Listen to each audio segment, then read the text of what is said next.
Salut, bienvenue sur Éthique et Psycho, le podcast qui analyse les oppressions pour mieux les combattre. Stéréotypes, préjugés et discrimination. 3 mots qui reviennent souvent lorsqu'on parle, par exemple, de racisme ou de sexisme. Ces 3 concepts sont beaucoup étudiés en psychologie. Et pour ce 2e épisode, on va parler de ça avec notre invitée Louise Dujardin, doctorante en psychologie sociale et vulgarisatrice sur les réseaux sociaux sous le nom de PsychoQuack Social. Je vous invite à aller voir son travail, notamment sur Instagram.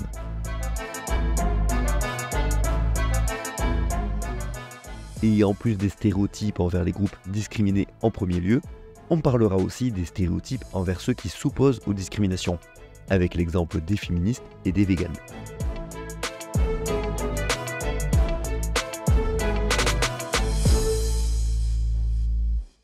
Du coup, merci de venir sur le podcast. Pour commencer, est-ce que tu peux nous faire un topo sur les définitions, de quoi on parle quand on parle de stéréotypes, de préjugés ou de discrimination ? C'est vrai qu'on parle souvent de stéréotypes, de préjugés, discrimination, on met les 3 ensemble, mais les 3 sont différents et ont des fonctions différentes. Les stéréotypes, c'est plutôt de l'ordre des croyances, donc c'est vraiment cognitif, alors que les préjugés, c'est plutôt au niveau des attitudes intergroupes. Et par attitude, on entend plus que tout ce qui est émotion, affect. Et puis les discriminations, là, c'est vraiment dans l'ordre du comportement. Donc ici, les discriminations, elles sont basées sur un critère arbitraire, non justifiable et à l'encontre d'un groupe social donné. Et si on veut donner des exemples, un stéréotype fictif, ça pourrait être les chats sont sales. Le préjugé associé pourrait être du coup, je n'aime pas les chats. Et la discrimination associée, donc le comportement, ça peut être justement, j'ignore les chats que je vois ou je crie sur tous les chats que je vois. Dans ma thèse, je me concentre surtout sur les stéréotypes de genre. Et du coup, il y a les stéréotypes comme quoi, par exemple, les femmes, elles doivent être sociables, les femmes, elles sont plus empathiques, chaleureuses, parfois timides. Tout ça, c'est des stéréotypes. Le truc avec les stéréotypes, c'est qu'ils sont pas forcément toujours négatifs. Souvent, justement, on entend les stéréotypes comme le fait que... Enfin, les stéréotypes sont stéréotypés négativement en soi. Les stéréotypes, donc je le rappelle, c'est des croyances qui concernent les attributs d'un groupe et qui différencient parfois un certain groupe d'un autre. Mais ces stéréotypes, ils ont une fonction. C'est des raccourcis de pensée, en fait, qui nous aident à traiter la quantité astronomique d'informations qui nous entourent. Parce que quand on est dans le monde social qui nous entoure, on ne peut pas traiter toutes les informations qu'il y a autour de nous en profondeur. C'est pas possible. Ce serait trop coûteux cognitivement. Ça prendrait trop de ressources mentales. Et du coup, on utilise ces stéréotypes inconsciemment, évidemment, comme processus automatique pour trier les informations. Et donc, c'est quand on rencontre quelqu'un, on a besoin d'informations directes de qui est cette personne, qu'est-ce qu'elle me veut. Et c'est les stéréotypes qui vont jouer à ce moment-là. Ça rejoint, tout comme on pourrait dire un peu la même chose avec tous les biais cognitifs, c'est que c'est pratique, ça a une fonction de base qui est pratique, donc on peut pas avoir aucun biais, ce qu'on appelle des freins psycho avec les heuristiques de décision aussi, des simplifications qui nous aident à prendre des décisions. De la même manière, on peut pas ne pas avoir des stéréotypes, mais c'est des choses qui peuvent être problématiques, mais qu'on peut pas complètement faire disparaître. Est-ce qu'on pourrait dire que, contrairement aux préjugés, où on pourrait souhaiter qu'il n'y ait plus du tout de préjugés, on ne peut pas souhaiter qu'il n'y ait plus du tout de stéréotypes? Est-ce qu'on pourrait dire ça? Oui, je pense qu'on pourrait dire ça. En tout cas, les stéréotypes, c'est sûr qu'on ne peut pas s'en passer parce que du coup, ils ont une fonction, ils sont utiles et tout le monde a des stéréotypes. Après, il y a des stéréotypes qui sont plus problématiques que d'autres. Et donc là, on peut travailler dessus dans tout un processus de déconstruction, mais on ne peut pas totalement se passer de stéréotypes. Et les stéréotypes, une de leurs caractéristiques, c'est qu'ils sont partagés culturellement. Et donc, normalement, quand quelqu'un a un stéréotype, les gens de la même culture, la majorité en tout cas, a les mêmes stéréotypes. Donc, même quand on entame un processus de déconstruction et qu'on identifie ces stéréotypes problématiques, c'est parfois compliqué d'aller à l'encontre du stéréotype qui émerge parce que c'est le principe d'un processus automatique, c'est qu'il est inconscient, il se fait vraiment en millisecondes et donc on ne peut pas vraiment empêcher l'émergence de ce stéréotype. Par contre, ce qu'on peut faire, c'est en effet empêcher d'avoir des préjugés dessus et empêcher que ça amène en discrimination. Parce qu'en général, on dit que les stéréotypes entraînent les préjugés qui entraînent la discrimination. Maintenant, c'est pas toujours aussi linéaire et on peut aussi rester juste à l'état de stéréotype. Et puis aussi, à force de le déconstruire, on peut rendre ce raccourci moins évident et donc moins l'utiliser ou remplacer un stéréotype par un autre. C'est aussi possible. Là, on pourrait comprendre, si je fais un peu l'avocat du diable, mais si les stéréotypes sont utiles et on peut pas les faire disparaître, mais par exemple, où est le problème des stéréotypes de genre? Est-ce que le problème, c'est juste les préjugés quand on dit que les femmes sont moins bien, par exemple, ou qu'on les dévalorise? Mais si j'ai des stéréotypes sexistes, est-ce que c'est un problème? À quel point on peut lutter contre? Ou est-ce qu'il y en aura toujours? Ou est-ce que parce que le fait que ce soit sur tel ou tel groupe, c'est aussi contextuel. À quel point, qu'est-ce qui pourrait changer? Qu'est-ce qui pourrait ne pas changer?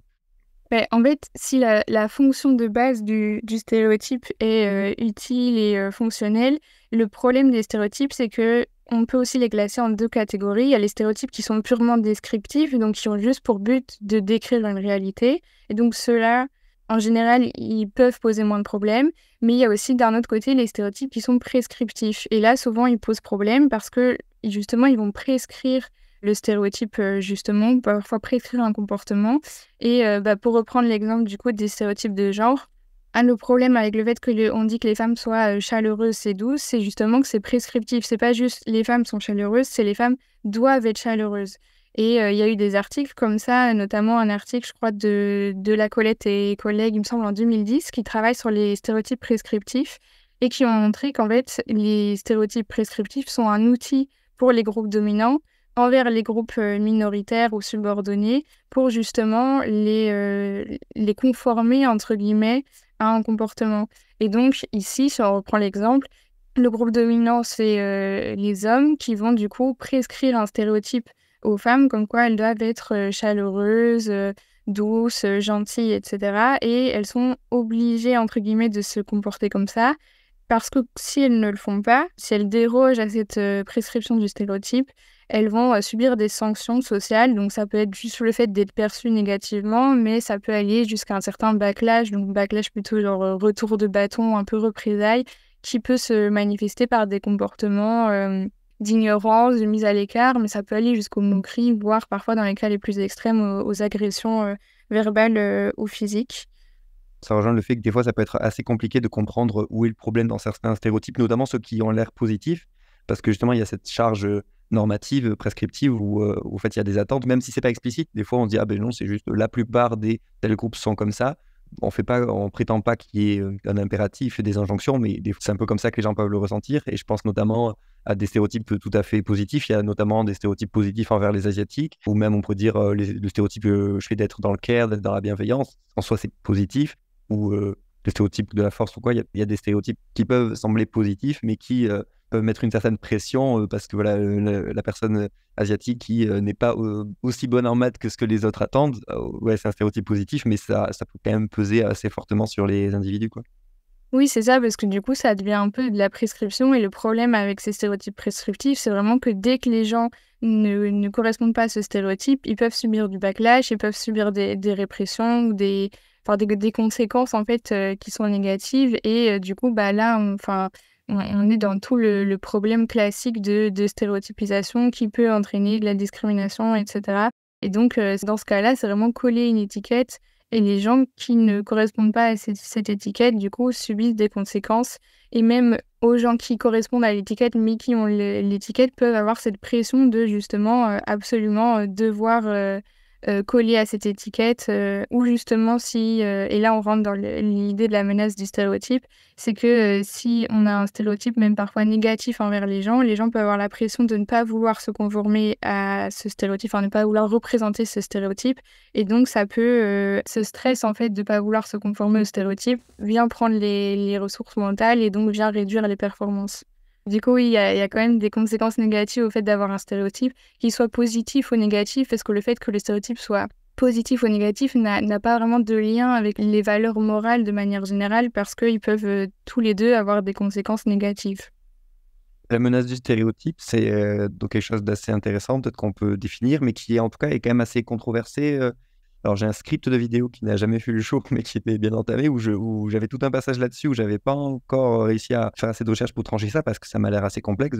Est-ce que la menace du stéréotype, c'est tous les effets qu'on a vus, donc c'est les effets du genre, si on présente, il y a une expérience assez connue où on présente par rapport aux mathématiques et les stéréotypes de genre, c'est celle de Huguet et Régnier, où c'est une même tâche en fait, et suivant si on présente la tâche comme une tâche de géométrie ou de dessin, je crois que c'est catégorisé comme ça, ou je crois que c'est soit mathématiques, géométrie, dessin ou un truc dans le genre, et donc l'amorçage de quand c'est lié aux mathématiques, les filles auront des scores plus bas que si on leur présente des trucs comme une tâche de dessin. Et à l'inverse, il y a une étude similaire pour la lecture où c'est le fait d'amorcer quelque chose comme de la lecture et pas comme autre chose fait que les garçons vont avoir des notes plus basses.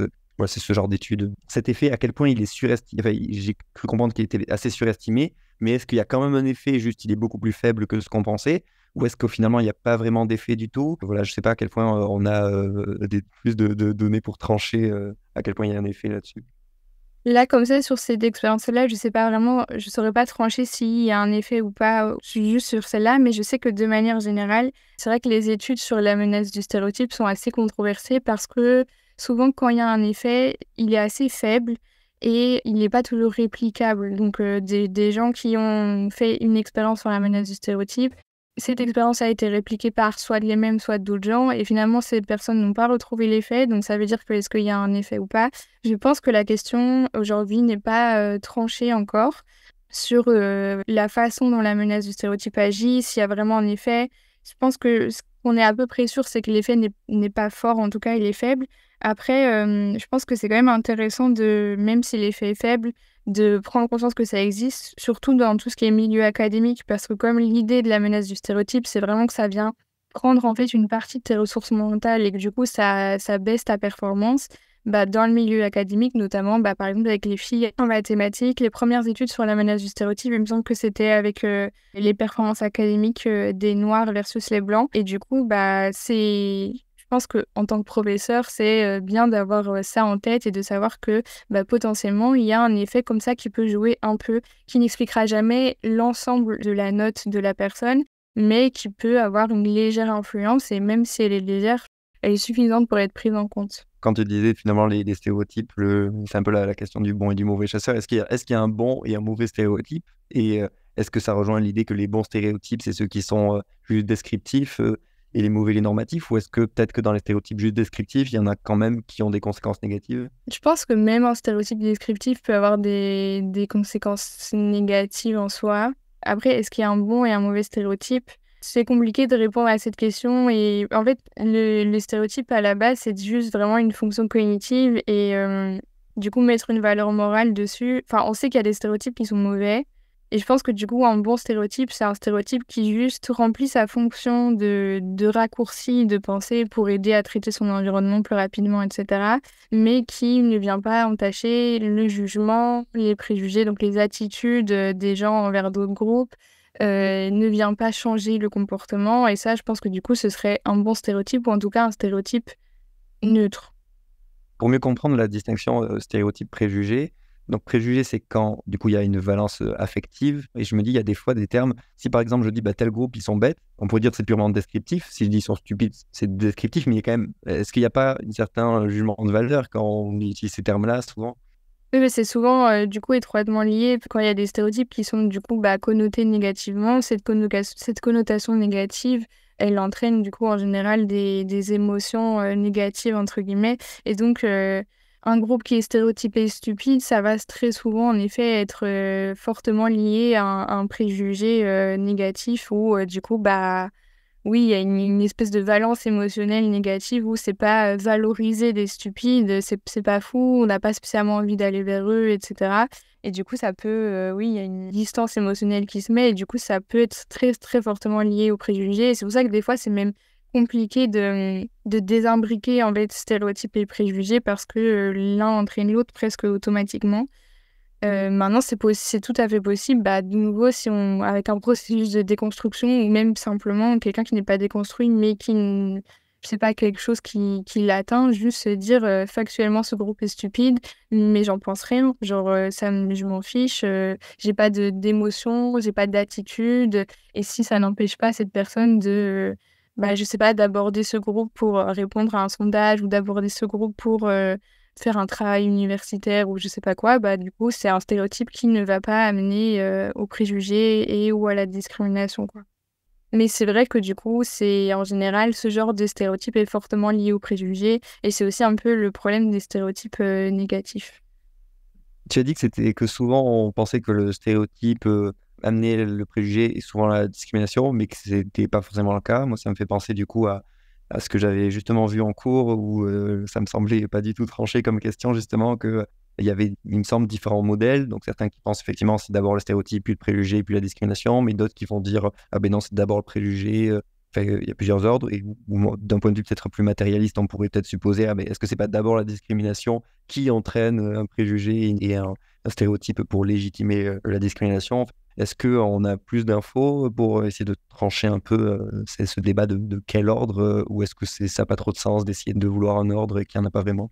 Moi, j'avoue que je connais pas la littérature justement sur cet ordre entre stéréotypes, préjugés, discrimination. Souvent, on l'enseigne en disant que les stéréotypes viennent d'abord et puis souvent entraînent les préjugés ou pas et puis après vient la discrimination dans le sens où en fait les stéréotypes ils viennent parce que aussi il y a une catégorisation sociale et donc on traite le monde qui nous entoure par groupes sociaux et donc on catégorise, on a des croyances à propos de ces catégories, ces croyances entraînent des émotions ou pas, et ces émotions entraînent juste après des comportements. Donc en général, on le présente dans cet ordre-là. Maintenant, est-ce que c'est possible que ça ait un autre ordre?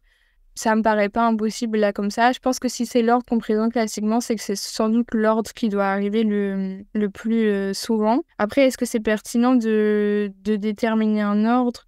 Je pense que rien que pour la science de manière générale, je pense que c'est intéressant à savoir.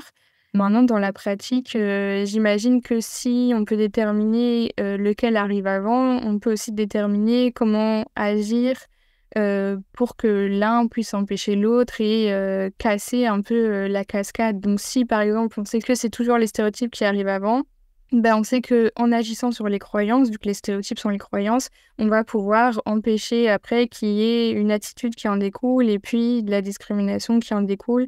Et donc, ça peut être intéressant, alors que si, du coup, donc on garde cet ordre, mais qu'on agit directement sur les comportements, mais qu'on ne change pas les croyances et les attitudes qui en découlent, bah, juste changer les comportements, ça va être compliqué parce que comme on n'a rien changé en amont, les comportements peuvent revenir.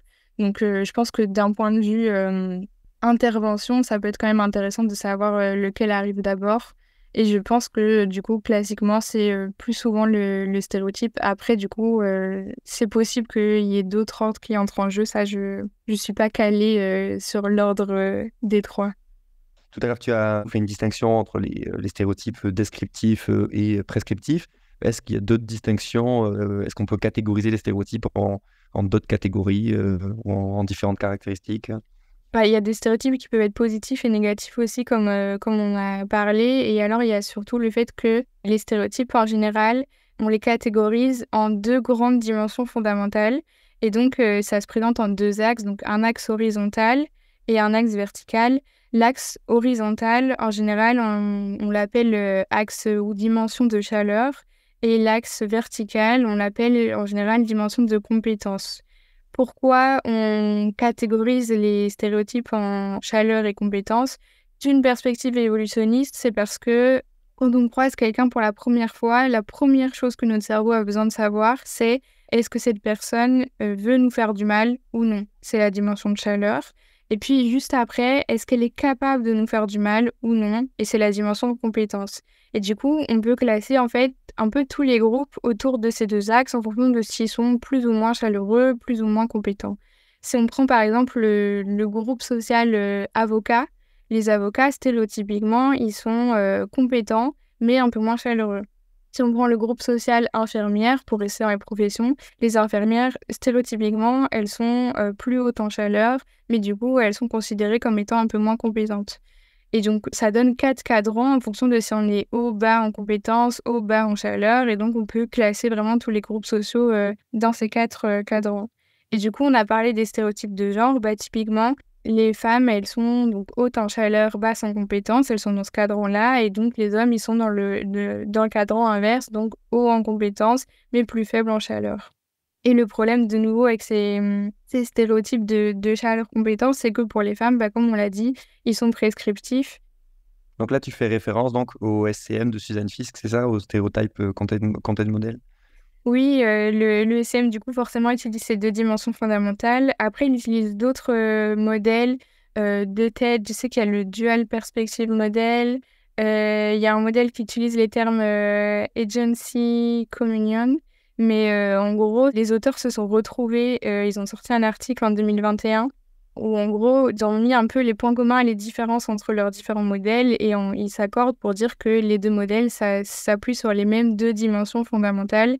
Le SCM, on l'utilise plutôt en général dans un contexte de stéréotypes intergroupe, justement, alors qu'il y a d'autres modèles, c'est plutôt d'un individu à un autre.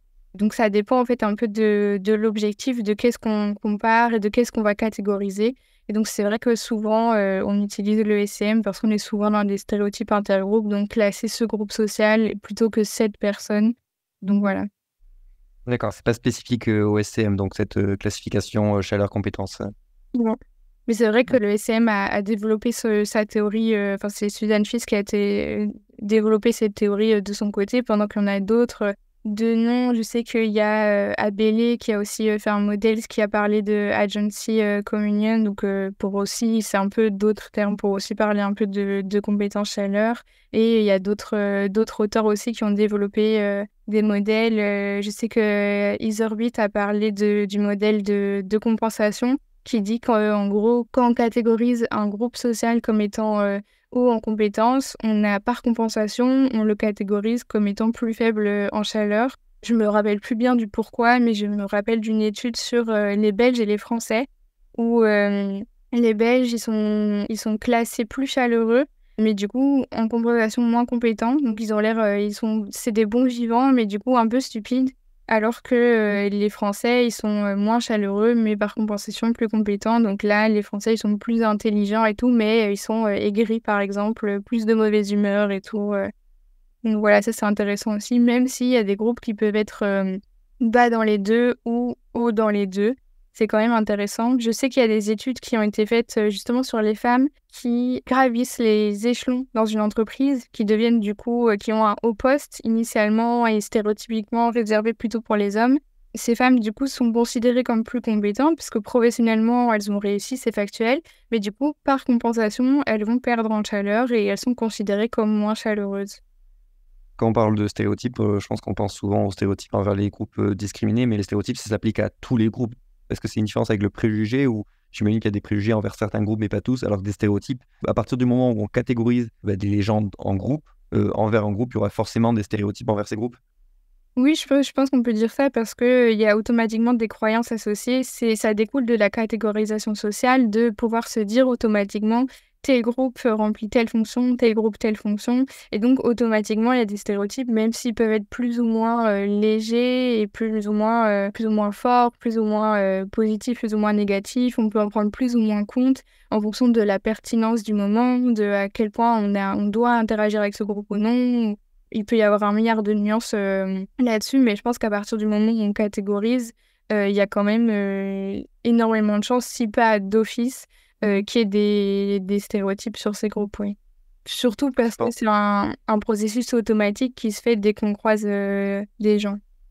Ça fait penser aussi à ce qu'on appelle le biais de favoritisme pour nos groupes. Donc le fait qu'une fois qu'on s'est catégorisé nous dans un groupe, on va prioriser les individus qu'on considère de notre groupe.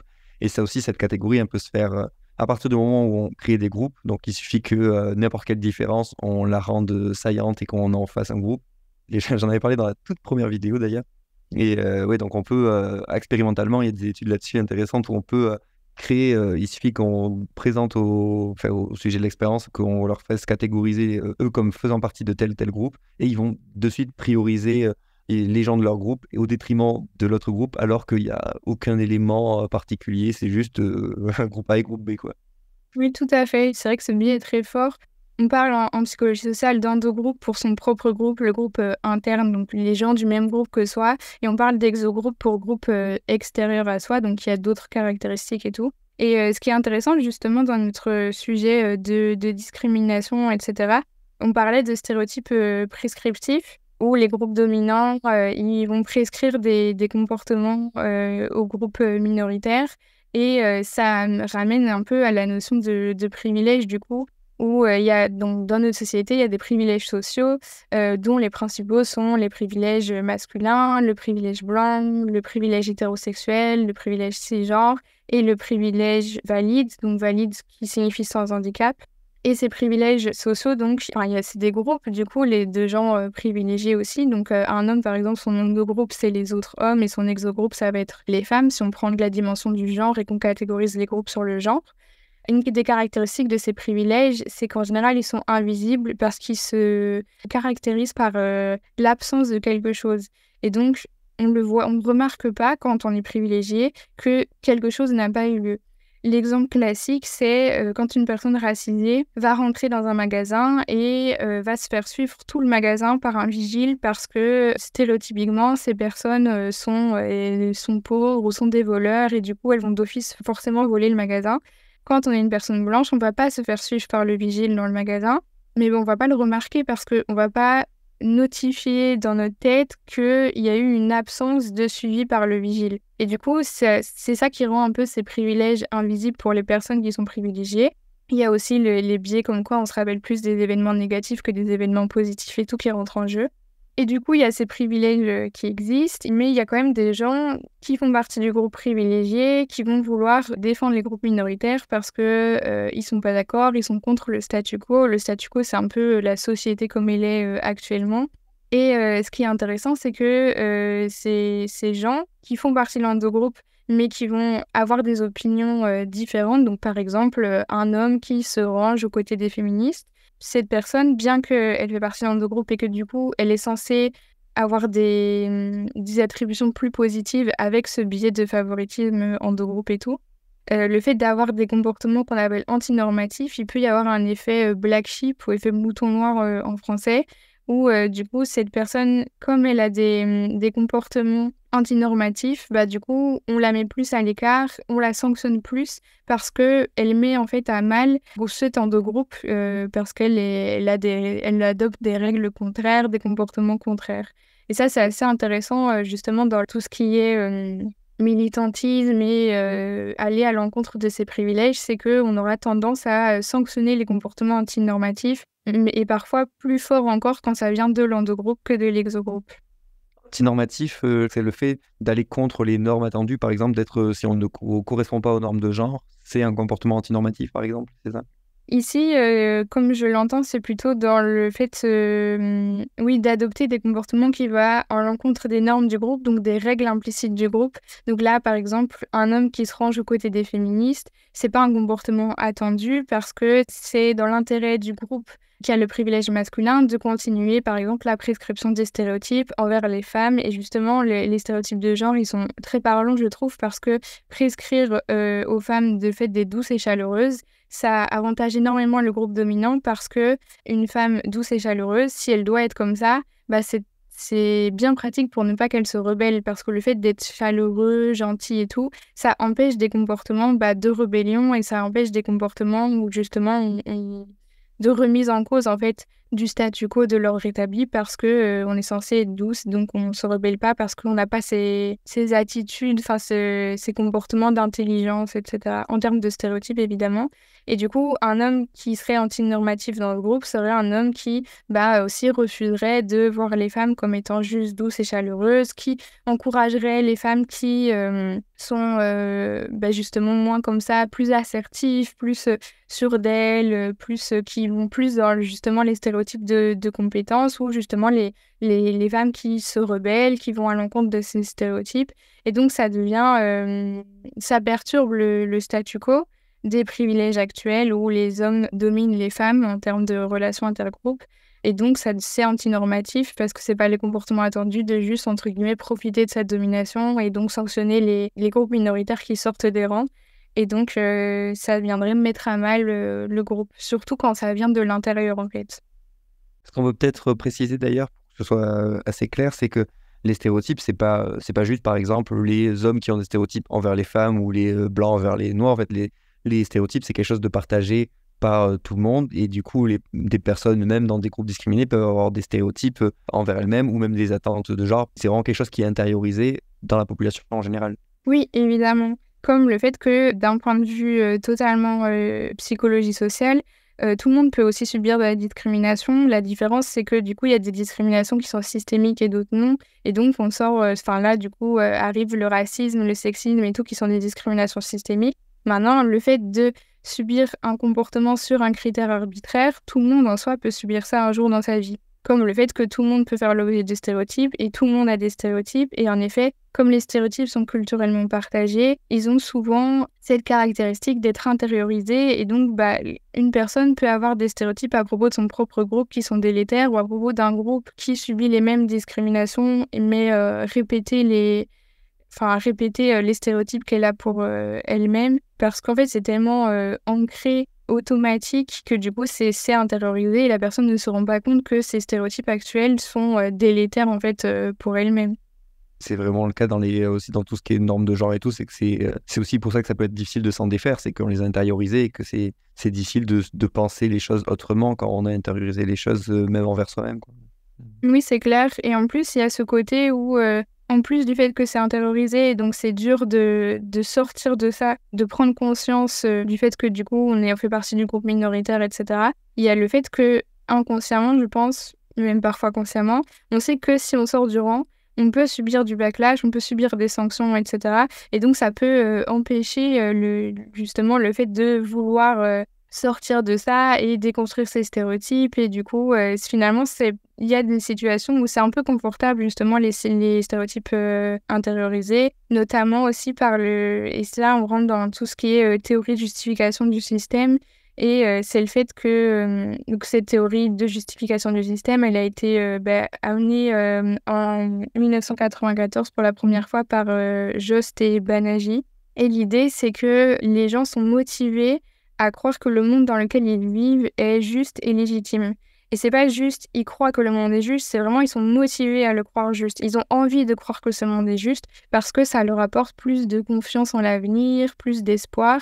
Parce que si, imaginons que on sait que le monde dans lequel on vit n'est pas juste, psychologiquement, c'est hardcore, quoi. Ça veut dire qu'on n'a pas confiance en l'avenir parce que les choses n'ont pas un ordre établi, les choses sont pas justes, donc il peut arriver n'importe quoi. Et donc, en fait, c'est un peu comme un mécanisme de défense de se dire, OK, je vis dans un monde juste, le statu quo, il est là, il est légitime, il changera pas. Et du coup, les gens qui veulent venir bousculer ce statu quo, je les sanctionne socialement. Parfois simplement en ayant une perception négative de ces gens, parfois en allant jusqu'à des comportements discriminatoires ou quoi, parce que justement, je ne veux pas que ce statu quo bouge, parce que admettre que le monde n'est pas juste, c'est perdre en fait ma conscience en l'avenir, etc.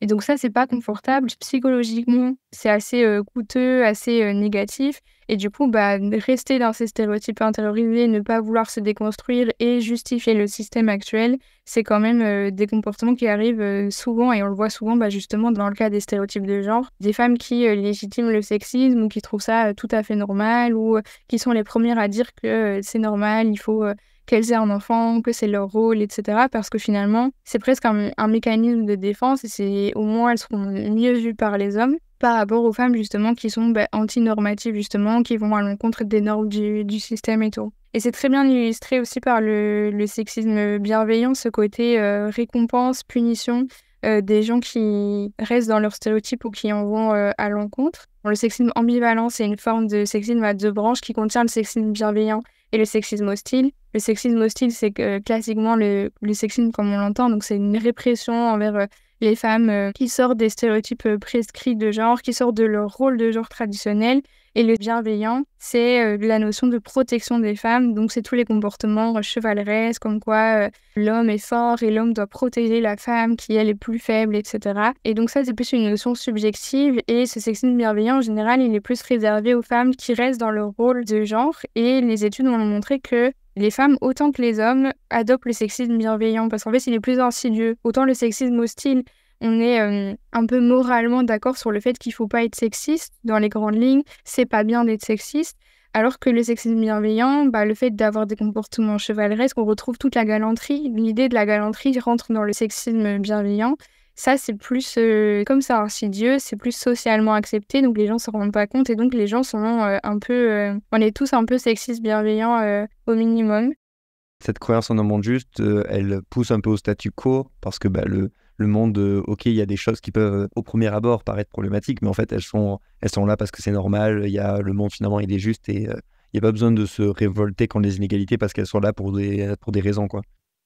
Oui, c'est ça l'idée. C'est le monde est juste et du coup, faut pas se révolter. Le monde, il est OK comme ça, et justement, si tu te révoltes, tu menaces cet équilibre, qui n'en est pas un. C'est juste vraiment une idée d'équilibre et une motivation à croire que le système est juste, sans pour autant que ça soit vrai.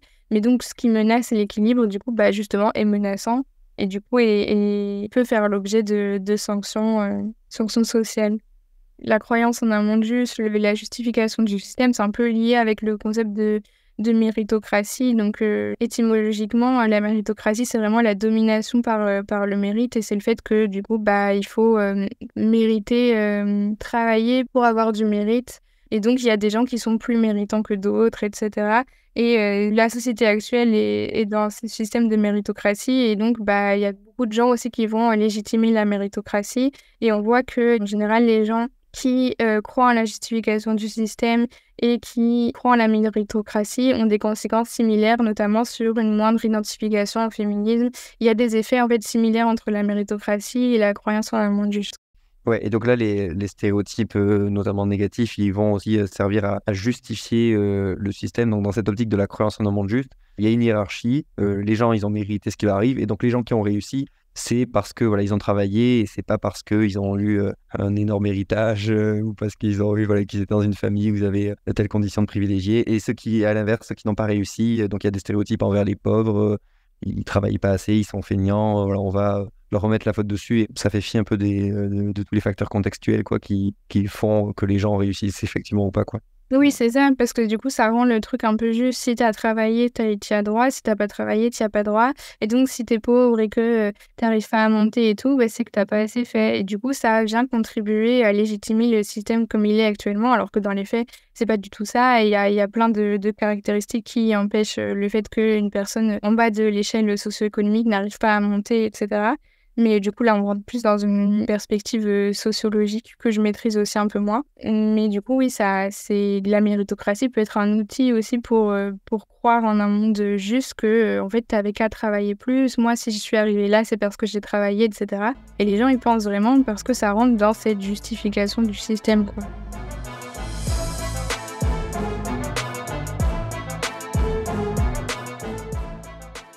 Les stéréotypes, du coup, donc ils peuvent cibler certains groupes, mais il y a aussi une perspective intéressante qui est du coup ce qu'on peut dire la perspective intersectionnelle. Si on prend l'exemple d'une femme noire, elle va pas juste subir le sexisme et subir le racisme, elle va avoir une discrimination un peu plus spécifique et les stéréotypes aussi vont être plus spécifiques, c'est-à-dire qu'elle n'a pas juste les stéréotypes envers les femmes et les stéréotypes envers les noirs. Beaucoup de stéréotypes qu'on considère comme un peu classiques, des stéréotypes racistes, du genre les stéréotypes de violence, tout ça. C'est des stéréotypes en fait qui s'appliquent aux hommes noirs, mais pas tellement aux femmes noires. Oui, beh, c'est en effet le concept d'intersectionnalité. C'est le fait d'avoir de multiples identités sociales et donc tu pas juste une étiquette, l'étiquette d'être une femme ou l'étiquette d'être noire, tu en as 2 ou plus et donc c'est ici le fait d'être une femme noire et donc tu as plusieurs étiquettes stigmatisées, en fait, en même temps et donc en effet, comme tu l'as dit, il y a des conséquences, notamment le fait d'avoir parfois des stéréotypes spécifiques à la personne en condition d'intersectionnalité. Le concept d'intersectionnalité, il est né à la base d'une femme noire aux États-Unis qui a voulu faire un procès contre son entreprise parce que elle était stigmatisée. Je connais plus les termes exacts, mais l'idée c'est qu'elle a perdu le procès parce que en fait, il a été considéré qu'elle ne subissait pas de sexisme et qu'elle ne subissait pas de racisme. Et en fait, c'est parce qu'elle subissait justement des stéréotypes et des discriminations qui en découlent liées à sa catégorisation de femme noire uniquement. Et du coup, c'est là que les gens ont commencé à s'intéresser au concept d'intersectionnalité parce que, en fait, bah, du coup, il y a des catégories spécifiques qui émergent. L'intersectionnalité, ce qui est intéressant, c'est que ça peut créer des avantages comme des inconvénients. Même si souvent, c'est quand même, je pense, plus souvent des inconvénients, notamment avec cette nouvelle catégorie de stéréotypes, des discriminations parfois propres du coup qui en découlent. Et au niveau des avantages, c'est que des fois, la condition d'intersectionnalité peut amener une meilleure perception sociale. Il y a une étude comme ça, donc de Semro et collègues en 2020, je pense, sur les Américains, enfin les États-Uniens gays asiatiques, qui en fait seraient perçus. Donc la condition d'intersectionnalité ici, c'est le fait d'être asiatique et d'être gay par rapport à la condition contrôle où il y a qu'un seul stéréotype, juste le fait d'être asiatique. Donc on subit que les stéréotypes associés au fait d'être asiatique. Je sais plus exactement les conditions expérimentales, mais en gros, c'est une attribution de la nationalité états-unienne à ces personnes. Et en fait, les Asiatiques gays étaient considérés comme plus états-uniens que les Asiatiques hétéros, parce que ici, dans ce cas-là, l'intersectionnalité associée à l'homosexualité amenait plus une idée de progressisme en soi, qui serait du coup plus en accord avec les valeurs de la société occidentale, etc. Et donc, il y avait cet avantage relatif, hein, parce que du coup, il y a quand même des nouveaux stéréotypes, etc. Mais ils étaient considérés plus états-uniens que les Asiatiques hétérosexuels. Donc c'est ça qui est intéressant. Maintenant, c'est vrai que les avantages à l'intersexualité sont en général pas des réels avantages palpables. C'est toujours relatif à une situation par rapport à une autre. Il y a quand même bien souvent plus le fait d'être plus sujet aux stéréotypes, d'avoir des nouvelles catégories, etc. Mais c'est vrai que la littérature sur la psychologie sociale a souvent ce reproche de ne pas prendre en compte l'intersectionnalité et le type de population utilisée en psychologie sociale pour les expériences. On parle de population weird et c'est un acronyme pour parler de western, éducative et rich, démocratique, je pense. En gros, c'est le fait que c'est souvent des étudiants, souvent blancs, qui ont un niveau socio-économique moyen à élevé, qui sont un minimum cultivés, etc. Et donc, c'est souvent sur la même population. Et les résultats qu'on trouve, par exemple, sur une population blanche, sur les stéréotypes ou la perception de la population blanche, en fait, est-ce qu'elle serait la même sur une population non blanche? Est-ce qu'elle serait la même sur une population âgée? Sur une population niveau socio-économique plus faible. Et du coup, c'est intéressant de voir que les effets sont parfois pas les mêmes quand justement on mixe les stéréotypes, les étiquettes et qu'on prend en compte les conditions d'intersectionnalité. C'est plus fait aux États-Unis, j'ai l'impression qu'en France, ça arrive un peu plus tardivement. Et en général, c'est plus critiqué, c'est un peu plus mal vu le fait de travailler sur l'intersectionnalité. Il y a le fait que du coup, si on prend en compte que les effets sont pas les mêmes, ça veut dire qu'on fait des catégories et c'est un peu le côté l'antiracisme, c'est du racisme parce que on crée des classes et le mieux c'est de pas avoir les couleurs, etc. C'est un peu l'idée des critiques, j'ai l'impression. Mais moi, je pense que d'un point de vue scientifique, c'est toujours intéressant justement de s'intéresser à une population différente et de voir qu'en fait, les effets qu'on trouve pour la population classique qu'on utilise tout le temps, elle n'est pas spécialement la même pour une autre population, quoi. Et puis en plus, ça met une perspective parfois interculturelle, etc. Et donc c'est toujours intéressant de se décentrer des effets sur une population occidentale de base, quoi. Et du coup, les conséquences spécifiques à l'intersectionnalité qu'il peut y avoir, ça dépend justement de la double étiquette qu'il y a. Il y a le fait que les femmes non blanches peuvent être par exemple fétichisées, les hommes non blancs aussi. Là, comme ça, j'ai pas d'autres exemples. Et je pense que dans l'histoire du procès, je sais pas si il détaillait vraiment ce qu'elle a subi comme discrimination. Mais il y a aussi le fait que des fois, t'es désavantagée doublement dans le sens où, par exemple, quand t'es racisée, tu peux avoir moins accès aux soins de santé. Et donc, si t'es en plus racisée pauvre, tu peux encore moins accès de base, quoi. Et alors, des fois, ça se traduit par une invisibilité, en fait, de ce que tu subis, et notamment comme le fait que les gens, en général, prennent les stéréotypes plutôt d'une catégorie ou de l'autre, mais pas de la catégorie, de la nouvelle catégorie qui se crée avec les deux caractéristiques. Le vécu est invisibilisé, notamment par cette femme qui a perdu son procès, il me semble qu'elle l'a perdu. Mais l'idée était qu'on prenait en compte soit le sexisme, soit le racisme, mais son vécu personnel à elle, de femme noire, était invisibilisé, comme notamment les personnes âgées LGBT peuvent avoir aussi un vécu qui est invisibilisé parce que on ne pense pas au fait que les personnes âgées peuvent aussi avoir cette étiquette de personnes non hétéros ou transgenres, par exemple, quoi. J'avais retrouvé un article sur la stigmatisation des hommes noirs, gays, et en rapport avec le VIH. Puis aussi parfois, en fait, ils sont, je pense, stigmatisés d'hypersexuels, il me semble. Et du coup, c'est des stéréotypes aussi qui sont véhiculés par les médias, parce qu'on n'a pas beaucoup parlé, mais les médias ont un rôle crucial dans la diffusion des stéréotypes, etc., notamment par le fait que les stéréotypes soient culturellement partagés. Ça se fait par l'apprentissage, en fait, des stéréotypes se fait par les proches et les médias. Toi, du coup, aussi, au-delà discriminations et des stéréotypes envers les individus qui sont directement victimes. Tu t'intéressais aussi du coup aux stéréotypes envers les groupes qui luttent contre les discriminations, et notamment du coup les véganes ou les féministes. Quels sont les stéréotypes, par exemple, qui touchent ces groupes-là? Oui, bah, du coup, il y a le fait que, enfin, j'en ai déjà parlé un peu tout à l'heure avec l'effet mouton noir par rapport au biais de favoritisme pro d'un groupe où c'est valable, mais pas pour les personnes de l'un de groupe qui ont un comportement antinormatif. Et donc, bah, on en avait parlé quand un homme allié veut défendre une femme, mais du coup, ou être se ranger aux côtés du féministe, mais subit du coup aussi des conséquences négatives. Et alors, il y a un concept qui a été pas mal étudié justement dans le sujet du végétarisme, véganisme, parce que ça s'y prête très bien. C'est le concept de do-gooder derogation. En français, c'est un peu le dénigrement des bienfaiteurs, comme ça. Et en fait, l'idée, c'est que la personne, ici pour l'exemple, on va prendre une personne végane, sa simple présence, en fait, va faire un peu bouger la fenêtre de qu'est-ce qui est moralement juste.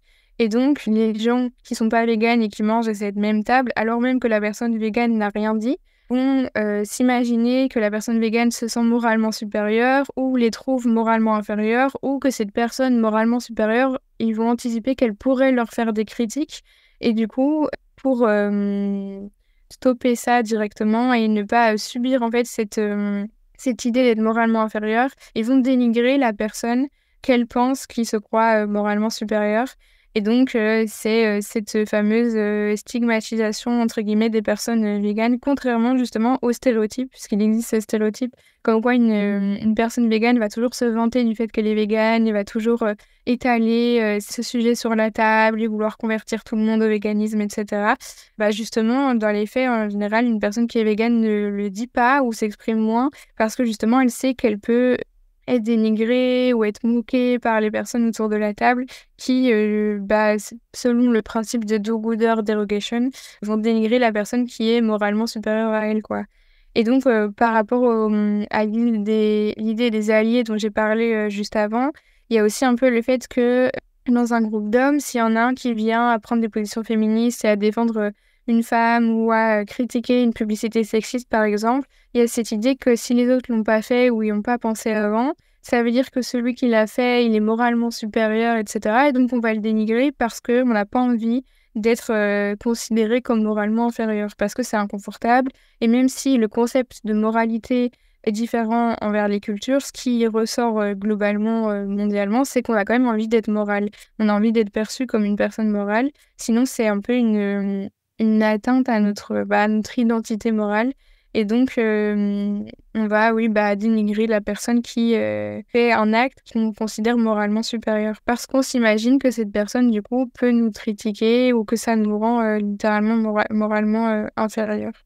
Et du coup, dans une étude, des personnes ont étudié le concept de do-gooder derogation dans le thème du sexisme et le thème du racisme. Et il y avait des alliés et des personnes cibles. Les personnes cibles étant les personnes faisant partie du groupe minoritaire, donc des femmes pour les femmes, par exemple, et les alliés, c'est des hommes. Eh ben, les alliés étaient critiqués autant que les cibles. Enfin, il y avait du soutien de l'endogroupe, mais il y avait aussi des conséquences négatives. Et ici, c'était caractérisé par le fait que la réaction est considérée comme excessive, comme de l'overreact, en fait. Et donc, c'était pareil. L'idée, c'était de critiquer une publicité sexiste ou raciste. L'allié était moins critiqué dans un contexte de sexisme que dans le concept de racisme. L'allié était autant critiqué que la cible, enfin autant considéré comme surréagir. Une hypothèse avancée, c'est cette idée de sexisme bienveillant dont on a parlé tout à l'heure, que du coup un homme qui défend la femme, stéréotypiquement c'est ok. Et les auteurs, je suis un peu plus sceptique sur l'explication, mais les auteurs avancent aussi que peut-être le fait d'être sexiste, c'est moralement plus acceptable que le fait d'être raciste. Et que du coup, les alliés qui défendent ça, ils se sentent moins menacés en fait par les alliés qui vont à l'encontre du sexisme parce que c'est pas très grave d'être un peu sexiste alors que ce serait grave d'être un peu raciste. Dans les faits, c'est une hypothèse avancée par les chercheurs. Moi, je sais pas trop si je suis d'accord avec ça. Je dirais surtout en France en 2024 avec les dernières actualités politiques, j'ai l'impression que ça devient ok d'être un peu raciste. Mais bon, c'est une hypothèse qui existe. Et donc, c'est cette idée de critiquer la personne qu'on perçoit moralement supérieure parce que, en fait, quand cette personne défend les minorités, c'est un peu, oui, c'est cette idée que il fait le bon samaritain, celui-là, il sous-entend que moi, je suis inférieure parce que je fais pas pareil. Et donc, les défenseurs vont subir des réactions négatives suite à ça. Ce qui est problématique d'ailleurs, parce que ça peut freiner les personnes qui veulent défendre des minorités à le faire ou des minorités elles-mêmes à se défendre. Ça rejoint une question que je voulais te poser qui était quelles conséquences ça peut avoir, à quel point du coup, est-ce que le fait d'avoir telle perception des féministes, est-ce que ça peut freiner que les personnes se mettent à lutter contre le sexisme par exemple? Et tout à fait. Ici, du coup, les féminismes, on n'est pas dans les alliés, on est dans les cibles elles-mêmes qui se défendent et qui vont à l'encontre du statu quo. Et le fait d'être sanctionné quand on sort des rangs, quand on sort du rôle de genre traditionnel, on est sanctionné par une perception sociale négative et donc des stéréotypes négatifs aussi qui existent sur les féministes. On entend souvent les termes de féminazie ou le fait que les féministes soient trop extrémistes, trop colériques ou je sais quoi. Ces stéréotypes négatifs, du coup, ils sont conscients de tous. Ils sont d'ailleurs même véhiculés par les médias. Et en fait, du coup, tout le monde est un peu conscient du fait que ces stéréotypes négatifs existent à propos des féministes. Et donc, des femmes peuvent vouloir être pour l'égalité de genre, mais ne pas vouloir s'auto-identifier en tant que féministe pour ne pas subir ces stéréotypes négatifs. Et donc, rester dans un espèce de féminisme soft. La fameuse phrase « Je ne suis pas féministe, je suis humaniste », pour moi, elle représente très bien juste ce concept que les féministes sont stéréotypées négativement et donc ça peut freiner les femmes à vouloir s'auto-identifier en tant que telles, quoi. Pour ne pas subir ce backlash, ce retour de bâton. De ce côté extrémiste, c'est vrai que l'idée des véganes extrémistes, c'est un truc qu'on entend aussi. Tu as des exemples de quels sont les stéréotypes en général qu'il y a envers les véganes ou envers les féministes? Les féministes, c'est tout ce côté extrême, qu'elles peuvent être colériques, ce stéréotype comme quoi elles parlent fort et tout, mais au final, je sais pas si c'est un stéréotype réel, mais il y a cette idée que elles parlent beaucoup, mais c'est pas très vrai. Enfin, en tout cas, c'est cette idée qui est avancée par le groupe dominant, justement, pour garder le statu quo. Et les véganes, il y a ce gros stéréotype comme quoi un végane, il va toujours te dire qu'il est végane. Tu sais d'office quand il y a quelqu'un qui est végane dans la pièce parce qu'elle fait que parler son véganisme, parce qu'elle veut absolument que tout le monde soit végane comme elle. Et c'est cette idée que les véganes font une prescription de moralité absolument à chaque fois. Alors que des fois, on veut juste manger notre repas comme tout le monde et on pense pas directement au fait que il y a des assiettes qui sont plus morales que d'autres, selon nous. Et je pense que c'est les stéréotypes principaux qui me viennent comme ça. Pour les féministes, il n'y a pas l'idée peut-être qu'elles détestent les hommes ou des trucs comme ça. Oui, si, c'est vrai que c'est un stéréotype qui existe aussi. D'ailleurs, il y a une étude qui a été faite là-dessus que j'ai trouvé très intéressante sur le mythe, on appelle ça le mythe de la misandrie, parce que c'est un mythe, comme quoi les féministes seraient misandres et que du coup elles sont contre les hommes, qu'elles détestent les hommes. Et cette étude a montré que les féministes n'avaient pas plus d'attitudes négatives envers les hommes que les hommes eux-mêmes. Donc ça veut dire que elles sont pas misandres, ou alors que si elles sont misandres, les hommes aussi le sont. Et ce qui est intéressant dans cette étude, c'est qu'ils ont trouvé que c'était les personnes qui avaient plus haut score de sexisme hostile, donc le sexisme de répression envers les femmes, qui pensaient que les féministes étaient misandres. Plutôt que quand on est moins sexiste, on a moins ce mythe en tête comme quoi les féministes sont absolument misandres. Et en fait, dire que ce stéréotype des féministes misandres, il sert à décrédibiliser en fait le mouvement féministe. Du coup, on va pas écouter le mouvement si c'est un mouvement qui veut oppresser un autre groupe. Du coup, ça n'a plus de sens. Et du coup, voilà, c'est vraiment le but de décrédibiliser le mouvement et le rendre moins efficace, quoi. Ça me fait penser, je reviens sur ce concept de dépréciation des bienfaiteurs, donc le do-gooder derogation. Moi, du coup, dans les études sur la dissonance cognitive relative à la viande, donc c'est un sujet que j'avais pas mal traité sur la chaîne.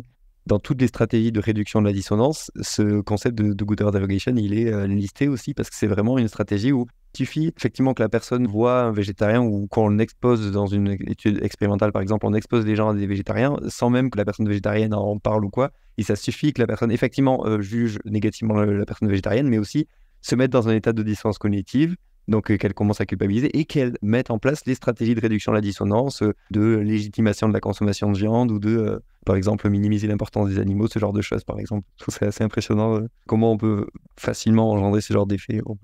Oui, c'est lié. J'y ai pensé d'ailleurs parce que c'était pas mentionné dans les articles que j'ai lus, mais souvent le concept de do-good derogation me faisait penser aux mécaniques de la dissonance cognitive où du coup on va attaquer l'autre pour réduire l'inconfortabilité en fait de la dissonance qui émerge à cause de la présence de la personne végan, quoi. Tu en parlais aussi par rapport au féminisme, donc il y a l'idée peut-être de culpabiliser, de ne pas soi-même s'occuper de ces Mhm. luttes-là. Oui, c'est une dimension qui peut jouer, ouais.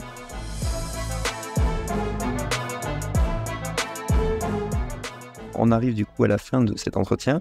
Du coup, la dernière question que je pose à tous les invités du podcast, qu'est-ce qui, selon toi, est l'information qui est la plus importante à connaître, la plus essentielle pour comprendre les oppressions et lutter contre?